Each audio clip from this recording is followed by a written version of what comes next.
Olá, a Quinta do Paf, capítulo 3. Depois da lua ter aparecido e desaparecido uma vez do céu, o gato Botas estava num ramo por cima do covil da Caldinhas, quando a raposinha apareceu com um galináceo entre os dentes e toda cansada. Diz-lhe Botas: Olá, Caldinhas, pelos vistos tiveste uma noite difícil. É verdade, teu inimigo mercenário desta vez não me apanhou por pouco, cão maldito. Se não fossem os perus que em pânico se atravessaram à frente dele, possivelmente tinha sido apanhada. Foi esquisito. Parece mesmo que os perus fizeram de propósito para atrapalhar aquele monstro. Foi esquisito. Parece mesmo que os perus fizeram de propósito para atrapalhar aquele monstro do mercenário. Olha, Caldinhas, disse o Botas, se calhar fizeram mesmo. E é por isso que eu estou aqui. Passado uns minutos, o gato Botas tinha cumprido a sua missão e combinado o seu encontro com a Caldinhas para daí a 2 dias, ou melhor, para a noite do segundo dia. Depois de o ter deixado, a Caldinhas pôs-se a pensar no que tinha ouvido. Bolas, o peru era um gênio. Ou melhor, o peru era perigoso. Alguém ali naquela quinta queria algo de muito importante. Alguém ali, aquele peru ou alguém para além daquele peru, estava propositadamente a prejudicar a quinta, ou então esta comunicação do gato podia fazer parte de uma armadilha para a apanhar a Caldinhas. Não, ela não poderia ir à quinta sozinha. Era melhor procurar apoios para ver o que realmente se passava e poder arranjar uma boa guarda. Bem, o melhor era não comer esta peça de caça toda e deixar uma boa parte para o Afonso Henriques e a pequena alcateia dele. O Afonso Henriques era um lobo negro e um ladrão. Normalmente a sua fonte de alimentos nem era a caça, como acontecia com o comando. Eles não organizavam grandes caçadas. Os lobos do Afonso Henriques, que se dizia queria conquistar um pequeno território só para si sem entrar em conflito com o comando e os lobos dele, pois isso significaria ao final do Afonso Henriques e da sua alcateia, e esta alcateia do Afonso Henriques era perita em emboscadas. Quando as caravanas das quintas dos animais atravessavam florestas e bosques para irem às cidades e feiras negociar, sofriam muitas vezes violentas emboscadas dos lobos do Lobo Negro, o Afonso Henriques. A Caldinhas pensou que se pela abertura que lhe tinha sido fornecida na quinta do Touro Vermelho lá pusesse um cavalo de Troia, a confusão iria ser tão grande que ela estaria sempre muito mais à vontade para fugir.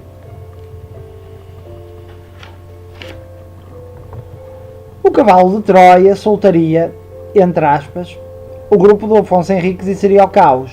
Aliás, o cavalo de Troia seria o grupo do Afonso Henriques.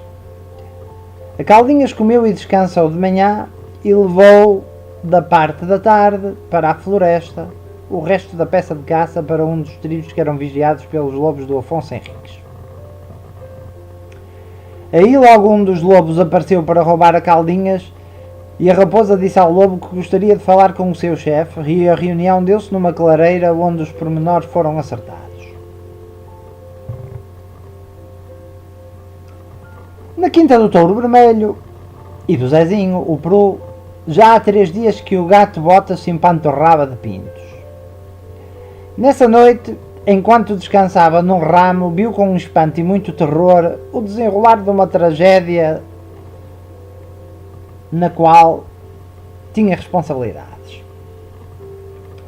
Os moços do Jorge tinham feito um bom trabalho na proteção da quinta. À volta de cada edifício, corral e celeiro havia uma vedação, como que uma muralha que era erguida à noite. Essas muralhas tinham uma abertura única, mas podiam ser derrubadas por dentro de edifícios através de uma alavanca, se fosse preciso uma saída em caso de pânico.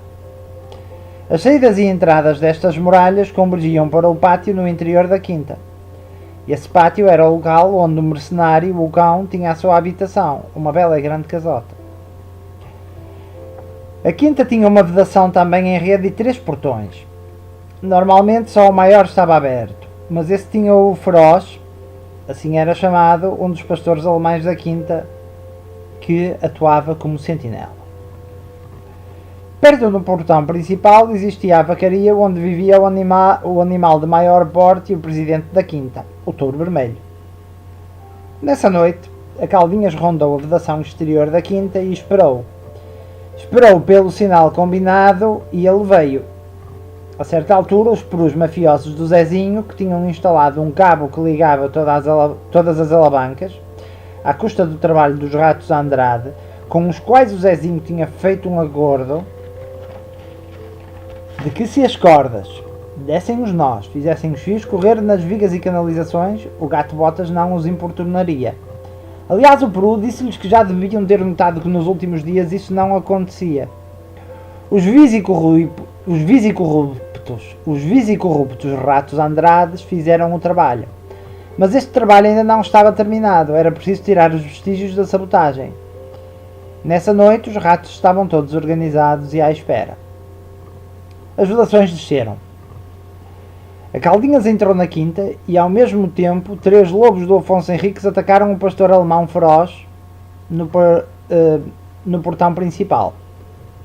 Os barulhos da luta, que era de morte, acordaram a quinta. Os mochos saíram e, com horror, viram as vedações por terra. 5 lobos, incluindo o Afonso Henriques, distribuíram-se. E o Zezinho, o Peru, ao ver os lobos, apanhou o maior susto da sua vida, enquanto 2 lobos lutavam com um mercenário, o cão Serra da Estrela, no pátio. O próprio Afonso Henriques entrou na zona dos perus e trucidou um dos perus mafiosos do Zezinho, enquanto este se escondia no meio dos poleiros num canto escuro. Os ratos Andrades cumpriam o seu trabalho de disfarçar a sabotagem. O Afonso Henriques levou o Peru perante o horror do Zezinho e dos outros. Um lobo e a Caldinhas, a raposa, causavam o caos no galinheiro e o Jardinito, o galo, esboçava em pânico e as galinhas, algumas já fora do galinheiro, carcarejavam como loucas. O touro vermelho saiu para a luta e enfiou os cornos num dos lobos que atacavam o feroz. O pastor alemão já não teria muito tempo de vida se não fosse a ajuda do touro e do cavalo da quinta. Passados 2-3 minutos, o leal, o pastor alemão general, um outro pastor alemão, entrou na luta com os seus rafeiros. E aí o mercenário, que até estava a lutar bem, mas em desvantagem, começou a recuperar. Os rafeiros caíram sobre os lobos, que tinham ficado para as lutas com o cão feroz, o pastor alemão sentinela, e o mercenário, o Serra da Estrela, e o ataque cessou. A Caldinhas nessa altura já fugia pela floresta, enquanto os barulhos da luta se ouviam atrás dela. Ela ia com um objetivo: pegar numa galinha e desatar a fugir. Os lobos agora também retiravam 2 feridos. Levavam 2 perus, 3 galinhas e 2 coelhos, enquanto a quinta em choque se recompunha. O próprio touro vermelho mancava, pois a sua perna tinha sido bem ferrada por um lobo. Era um caos e o feroz já estava a ser transportado pelos rafeiros para o Hospital da Esperança, a Pomba. O mercenário foi para lá sem ajudas, mas também cheio de ferimentos. O número de animais de pequeno porte feridos era grande, cerca de 20. O Gostinho era um coruja. O Gostinho era esperto. O Gostinho era o professor mais popular entre os animais da quinta e era visto com algum desdém pelo moço Jorge, que lhe atribuía tarefas menores na escola, mas das quais o Gostinho fazia sempre um sucesso. Até certo ponto, Jorge invejava o Gostinho e por isso, no fundo, o Gostinho não tinha sido convidado para o painel que tinha estudado e projetado as vedações da quinta, e o Zezinho não gostava do Gostinho, pois este era simpático, não era ambicioso e trabalhava apenas o suficiente para a sua sobrevivência. Com a sua capacidade de visão noturna, e alertado pelo barulho da investida à quinta por parte da raposa e dos lobos, o Gostinho voou para uma árvore mais próxima e viu as vedações caídas e começou a pensar no estranho que era uma investida em conjunto por parte de lobos e de uma raposa no momento em que as vedações falharam. Até ao próximo capítulo.